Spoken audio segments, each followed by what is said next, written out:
with another crazy episode in the books. Wandavision once again answered some questions, but threw a whole lot more at us. The internet is going wild with theories right now, as they should, because once again, Wandavision blew our minds. But did this episode end on a better cliffhanger than the arrival of Evan Peters from the X-Men franchise from Fox? Are the comic book fans going to be excited over what's happening to some of the characters?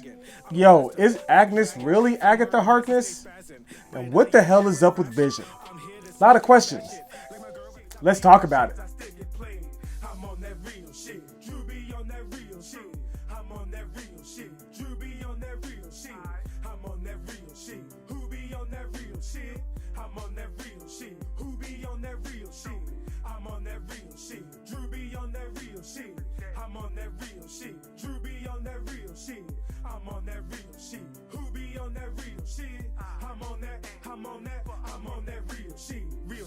What's good, everyone? I go by Token Drew, and today on Drew's Reviews, we are talking about episode 6 of WandaVision, the Halloween Spooktacular. Man, this was a fun episode, a lot of fun. So I'm going to break it up like I've been doing. We're going to go spoiler free and then spoiler section, but before we get started, I just want to say make sure that all of you guys check out my album that's just been released, LuSoGo Collector's Edition, and join me tonight for my first ever live stream and the album listening party. Kick it with me, my homie Black Guy TV, and maybe some more special guests, we'll see, as we just listen to the tracks and just have a good time. I plan on streaming on Mondays, but we'll see what happens. I guess also this is the time to make sure that you guys like, share, and subscribe, and let me know what you want me to talk about next. So this episode is the episode that we've seen in the trailer so much that got us all excited for this series, where you have Wanda and Vision in their Marvel accurate costumes. And the reason being is because it is Halloween. They explain it in this episode that Wanda, she says she is a Sokovian fortune teller, and Vision says that he is a Mexican wrestler. So, you know, it gives us those nods, but still gives us some kind of an explanation. Hopefully you've caught up by this point, but the special guest from the last episode is still here.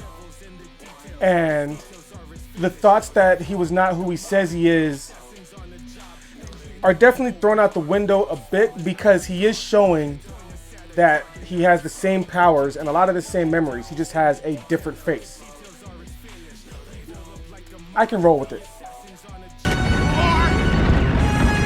There are some theories that this character might be Mephisto or somebody else in disguise, or that Wanda simply pulled him from a different universe. There are a lot of laughs in this episode. You know, it takes place in the kind of 90s, 2000s era, so you have a lot of the storytelling similar to Malcolm in the Middle, with Billy talking to the camera and kind of narrating for the bit. The opening song is fun and does throw a whole lot of hints to, you know, everything is in chaos and just accept what's going on. Like, those aren't the lyrics verbatim, but that's kind of what they talk about. Strangely enough, Agnes is in the opening credits when it's showing all the family members. Like, she's going through the kitchen and she has on her butt, it says naughty, all bedazzled.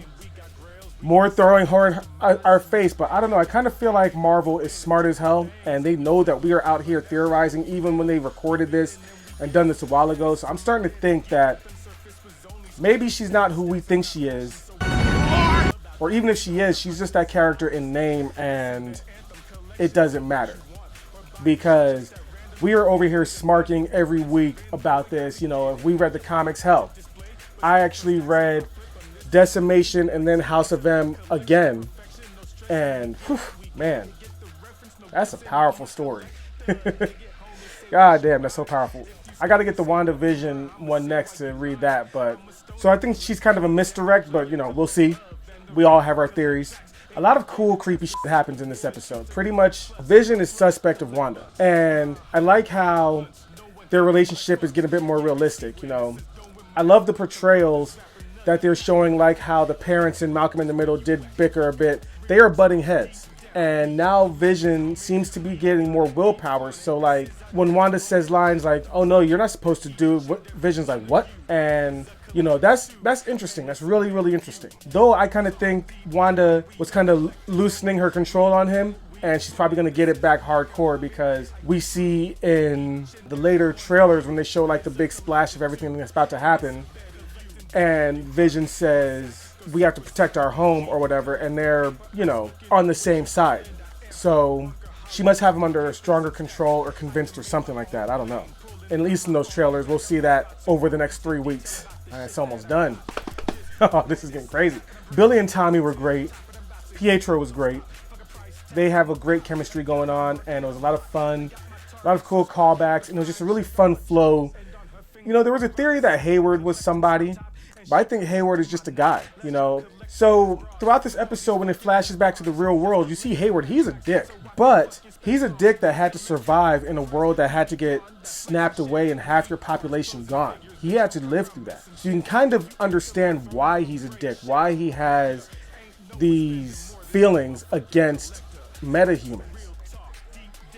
And not to mention what Wanda's doing. Like, you know, I mean, it's literally like about to be a war almost.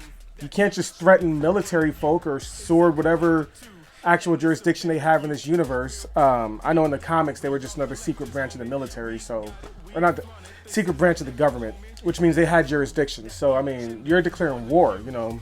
And Hayward, at least from what we see, they're trying to save these people. They didn't gather around there until after Monica got sucked into the breach. All right, so it was a lot of fun. It was a whole lot of fun. I feel like though this episode was awesome and it had a lot of great moments, I kind of feel like the last episode had my jaw dropping more, because you had certain reveals, and I'll talk about it in the next section. But it was still a fantastic episode, and I'm hooked. You know what I'm saying? Like, they said that the last 4 episodes were going to be like a Marvel movie. So here we are at the first part. You know, imagine we're at the movie theaters watching this. This is the first half hour of a movie. And like, if this is the first half hour, this is wild. You know what I'm saying? So, all right. Now, it's time for some spoilers and some theories. So, God, this damn episode was pretty damn cool. You know what I mean? When Pietro was running around and still acting all fast, even in the opening credits, I was like, yo, this is awesome. This is awesome because we're not seeing, you know, him as just some regular guy or whatever. He was actually Quicksilver. So I did find it strange that in the opening credit sequence, it says Pietro Maximoff as himself, whereas everyone else had Wanda Maximoff, The Vision, Agnes, Tommy, and Billy Maximoff. But for that last one, I thought that was kind of strange. Almost as if it was trying to convince us, like, you know, yeah, this is Quicksilver as himself, you know what I'm saying? Like, it felt too obvious, so it makes me think that this Quicksilver, well, it's just the first sign that this Quicksilver is not her Pietro with a different face, but it's just a different Quicksilver. Or it shows that he's trying to convince, like, you know, yes, it really is me. I just have a different face. Those are the one of two things that can show. Because there's a cutaway gag where Pietro says something to Wanda about when they were trick-or-treating in Sokovia, and they got like a piece of fish to share. And it was a cool little cutaway. But Wanda's like, I don't remember it that way. So, and he's like, you probably suppressed it because of the trauma. Now, I'm thinking that that's because this Pietro, when he came back, he has those memories of him getting shot in the street, but he has different memories of their childhood. So that just poses more questions. You know, is this, and I'm not going to pretend I have an answer to it, is this Pietro from Wanda's actual past that when she brought him in, his face got screwed up because she didn't want to fully accept that trauma? Or is it actually Pietro from the Fox universe that, yeah, he has memories with his sister, and even though it's not the same person, it's kind of like Rick and Morty, where it's like, you know, subtle differences. So those are just the two kind of ideas I have, but I mean, it's just, there's not enough right now. There's not enough because this Pietro knows stuff. Later on in the episode, he mentions you can't have a dead husband die twice. So he knows about the events of Infinity War, whoever this is. Pietro or someone who's taking his shape and abilities, shape-shifting or whatever, or just a imaginary construct that she made up, you know what I'm saying? When you enter into that world, you become something different. You become what Wanda wants you to become. So, hell, Pietro could have been somebody who got sucked in, could have been Ralph. This Ralph character that Agnes is always mentioning, or that Jimmy Woo could be looking for. Could be. I'm not saying that he is or he isn't, but why the hell not? Let's just throw shit at the wall and see what sticks, But maybe that character turned into an amalgamation Pietro, But like I said in the beginning, just more questions for us. And I love it. I love watching theory videos and checking them out. I have my own personal theories, and it's cool to, let's see what plays out. It's just awesome seeing this discussion we can have every week. There's a fun little Easter egg where Pietro says kick ass and Wanda repeats it. And, both Pietro and the other Quicksilver, Aaron Taylor Johnson, were both in the movie Kick-Ass. Aaron was the title character Kick-Ass, and Evan was Kick-Ass's friend, whose name I don't remember because I haven't seen that movie in like 15 years or whatever the hell time is anymore. When the hell did that movie come out? I don't know. I should have wrote that down. But that was a cool little Easter egg. There is a running theory right now that maybe Wanda, because she's tapping into all these multiverses, is even seeing them from that different multiverse. And she's just like repeating it like, wait, Kick-Ass, I've seen this, So who knows? Because we know that in the MCU universe, pop culture exists. Because we know that when Captain America had that list of things to watch, Star Wars was on that list. If he were to watch all of Star Wars, he'd see Samuel L. Jackson playing Mace Windu. But Samuel is also Nick Fury. And that's been like a kind of fun joke in the community. Like, how would he act to that? So, and maybe they might just tie all that shit in together later on with this whole multiverse of madness thing that Doctor Strange is going to be doing. And like I said before, Hayward, he is a dick, but I feel like he's justified. He's some scared dude that got thrust into a position that even he knows he wasn't ready for. He knows that if Monica was around when that happened, when Maria died, she would have got that role. And he had to make do. I get it. I completely, don't get me wrong. I don't like the dude, but I don't think he's nothing more than just some non-powered individual who feels like the superheroes let him down, which they did. They didn't stop Thanos. Thor didn't go for the head, stupid dummy. When we cut back to the Wanda world, because it hops back and forth from, like it did in the last episode, which I assume that's just how it's going to be from now on, which is cool. That's dope. Especially because when you look on the TV screens, you'll see where they're at on the TV screens as far as the show's concerned in relation to the real world.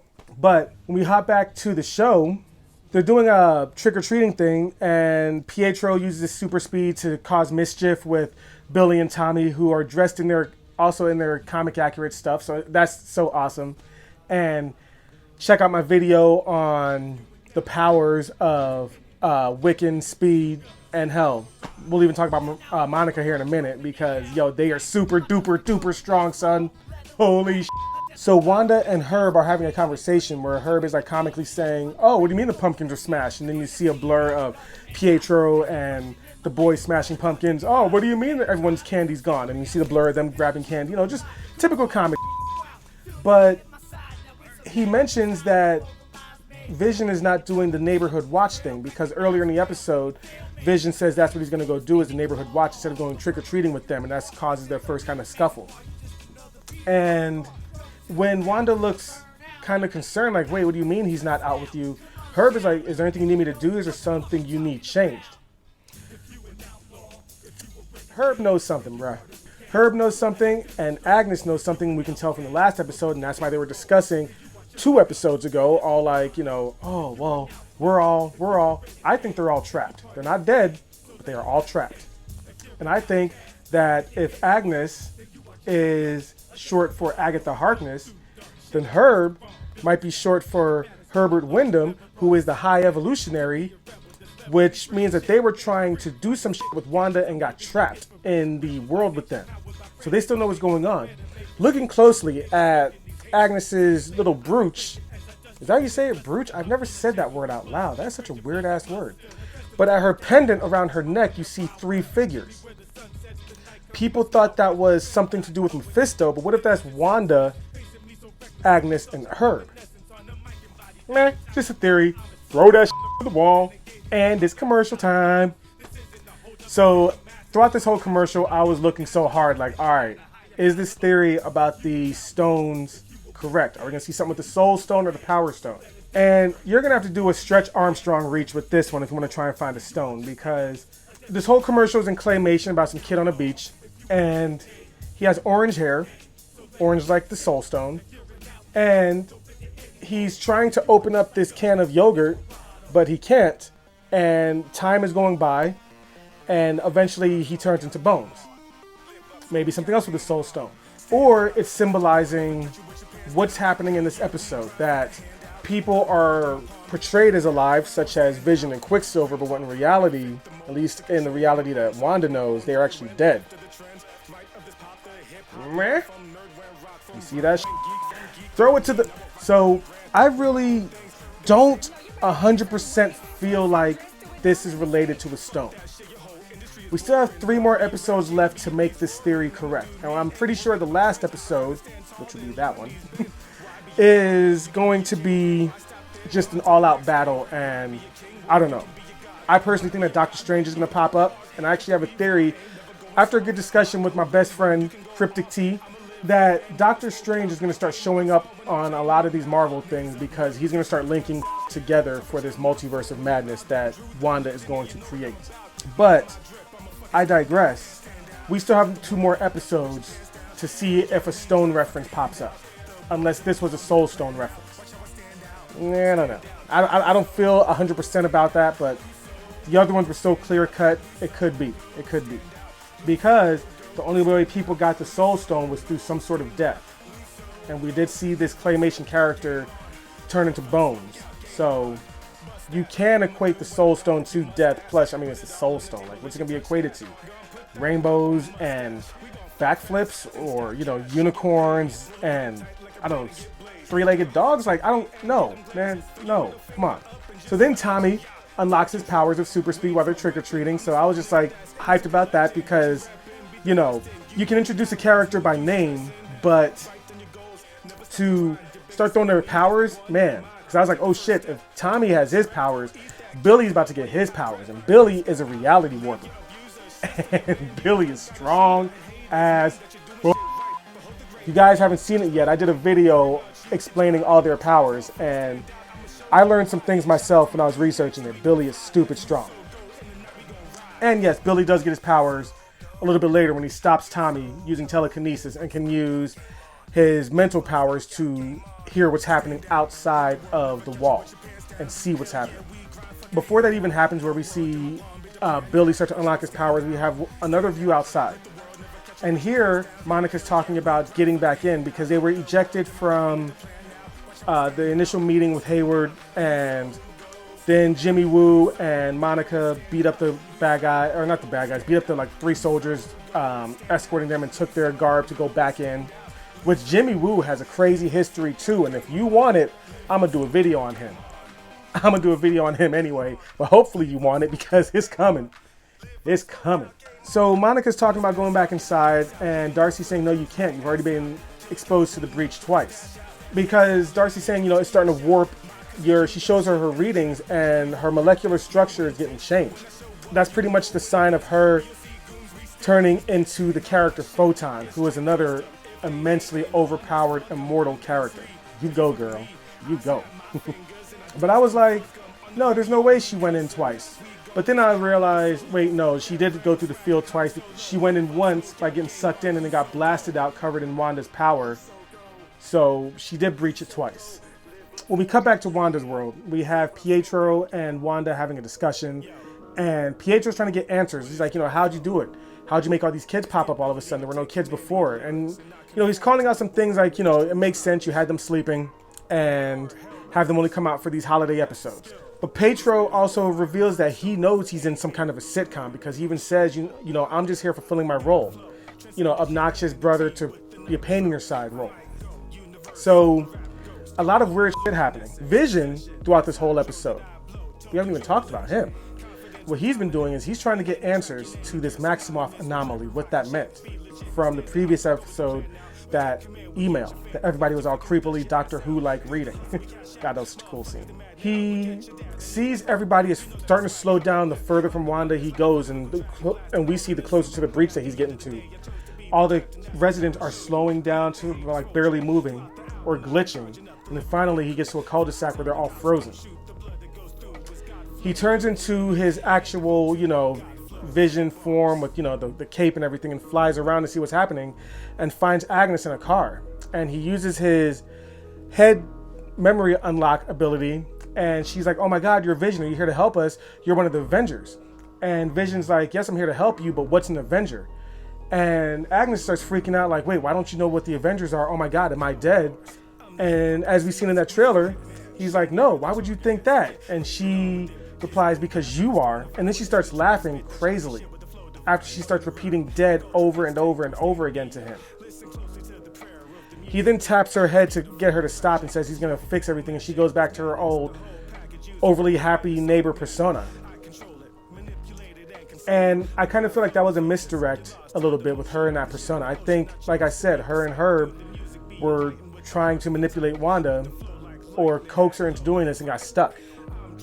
So Vision continues walking and ends up breaking out of the breach, and he sees the sword agents and everything, which is freaking lucky. Luckily, he didn't break out on like the wrong side. What are the odds? You know, what are the odds of breaking out right there? But he falls over because he starts disintegrating slowly, and pieces of him start going back into the breach. But he's like, you know, help, the people need help. And Hayward and everyone are like surrounding him, like, you know, not really helping him, but they're like, holy crap, he really did want to get out. And Darcy comes up screaming, why aren't you helping him? Monica and Jimmy are driving up the ridge to meet with Monica's contact, who we're hoping is Reed Richards, because why the hell not? Just throw everything at us, you know? Who the hell else could it be? Either Reed Richards or Jamie Brashear, which would be dope, who is Blue Marvel. Or is it Dr. Brashear? I don't think it's Jamie. I don't remember. But Blue Marvel. While Vision's in the real world suffering, that's when Billy unlocks his powers and he can hear his dad, you know, dying pretty much. And Wanda blasts Pietro away because he says that line, you know, your dead husband can't die twice. So she blasts him away, freezes everybody, except for the twins. You notice that the twins are still moving. And then she expands, shoots out this red energy and expands the hexagon. And it starts growing. And it ends up swallowing Vision and heals him. Darcy is handcuffed to a truck because she was yelling at the guys, why aren't you helping him? And, you know, the soldiers start running away, and Darcy gets taken by this red field, but we don't see what happens to her. The red field keeps on spreading. Everybody it touches, it starts changing him into something for that period piece, which ends up being like a carnival. And we're seeing it spread, which, holy that means she can essentially spread this to the whole world. I think we are now watching the House of M story. I think that it's going to start spreading even further. Hayward ends up getting away. He's driving away. Same thing with Monica and Jimmy. They're driving away so they don't get transformed by it. But that's just spreading. And the episode ends on Wanda's eyes glowing red and then turning back to normal. So we see out of this episode the birth of Speed and Tommy's powers. But we also see that Vision cannot survive out in the real world. So at this point, Vision is still dead. I think. Man, that's a lot to take in. That's a lot to take in. So I can't wait till next episode. Next week. I cannot wait. I hope to see you guys tonight at my live stream. I hope you guys check out my album on all the streaming platforms. iTunes, Spotify. You can find some songs on TikTok. Just look up Token Drew the Legend. I'm all over the place now. So check me out. And until then, I'm your boy Token Drew. Live up. Smoke out. Game on. I'm out this bitch. Thanks for watching. it all back in a matter of days. I still get paid. Bitch, don't like my game, I still get laid. And I don't give a damn if you like my shade. I'm DJ Shades, I still get played. I'm on that real shit. Drew be on that real shit. I'm on that real shit. Drew be on that real shit. I'm on that real shit. Who be on that real shit? I'm on that real shit. Who be on that real shit? I'm on that real shit. Drew be on that real shit. I'm on that real shit. Drew be on that real shit. I'm on that real shit. Who be on that real shit? I'm on that real shit. Real talk, we similar. I hustle, you hustle. I rise, you rise. I struggle and you struggle. Is my shit so different? Cause I talk like I'm educated. Am I struggling the same cause I wait the tables? Y'all fuckers every stage exaggerate and say I ain't real cause I ain't a felon. I'm the one buying drugs that you selling. You hustling for a living, but I'm buying cause my pocket's overzealous. Yeah, I might be nice, have a dime wife, girl by my side no matter the dark time. Got a top fan before the limelight. I ain't really winning, but I'm doing alright. Me and my son had a